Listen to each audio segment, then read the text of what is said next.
3 of the wonderful world of weaning. This week, baby Sid here is going to be having 3 meals a day. So we're going to have breakfast, lunch and dinner. I'm going to be giving him breakfast as we were last week, about 8 a.m.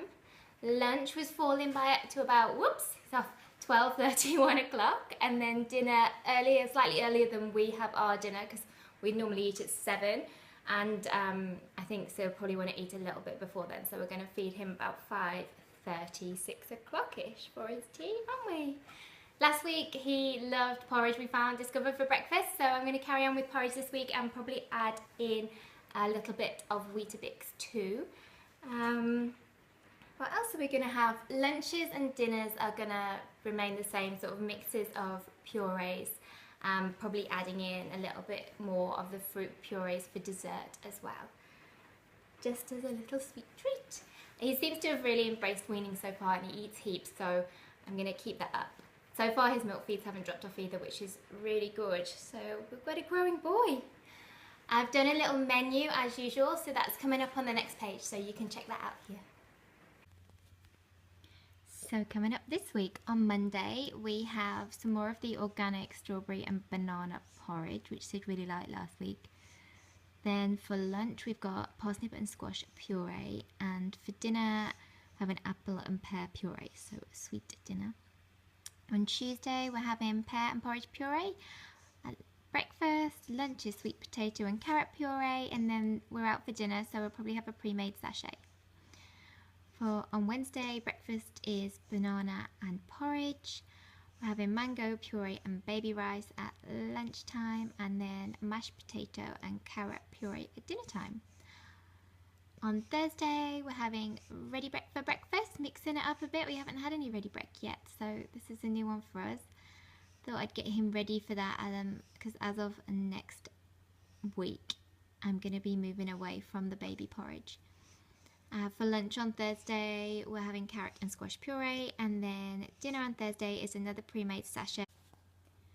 On Friday, we have Weetabix for breakfast, another new breakfast. I'm going to do that with a bit of warm milk. For lunch, we're having avocado and banana puree, and for dinner, mashed potato and squash puree.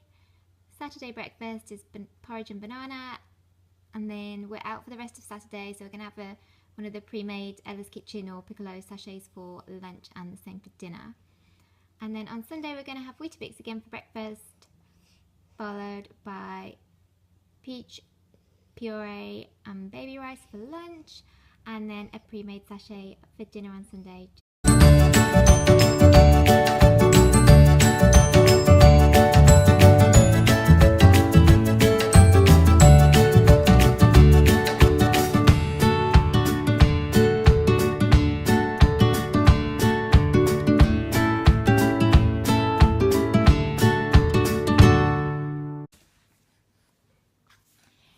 Tonight, Sydney is going to have some peach and apple with a hint of basil.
can't believe it's week 3 already. We have powered through, haven't we? Seems to be going so fast.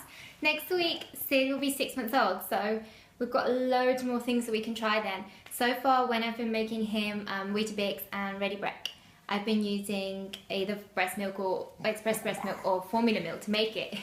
So, but as of next week, we can use dairy, so that will make life a lot easier for me. We can also try some yogurt, so I'm looking forward to that. From our menu, from last week's menu, Sid really loved his porridge and banana in the mornings. And what else did you love, darling? What else did you love? He wasn't so keen on mashed potato, which I found strange because I feel like mashed potato isn't really like a flavour to be disliked, but maybe I just hadn't mashed it enough. He loved his squash and his sweet potato, but we already knew that from last week. And what else did you... Surprisingly, got through his Weetabix pretty quickly. I was a bit worried. Well, I don't know, I just didn't think he'd particularly be a baby thing Weetabix, but he seemed to like them. And he loved his sweet desserts and his mango and baby rice. Super like that. I've tried to refrain from putting baby rice in too much because I read that it can really bung them up if they eat too much baby rice, and I just thought there was so much new stuff going into his system anyway. I didn't want anything that was going to upset his tummy, so we've kind of stayed away from that, except for on a few occasions, like when I've mixed it with the fruit. What's that little foot doing? Is it going round and round? Little feet going round and round. So if you enjoyed this video, then please check out our other videos in our Wonderful World of Weaning series. You could also subscribe just up here somewhere, and that way you won't miss anything from us going forward. We've really enjoyed having you watch us, and we hope that we'll see you here again soon. Okay, thanks so much for watching, guys. Bye.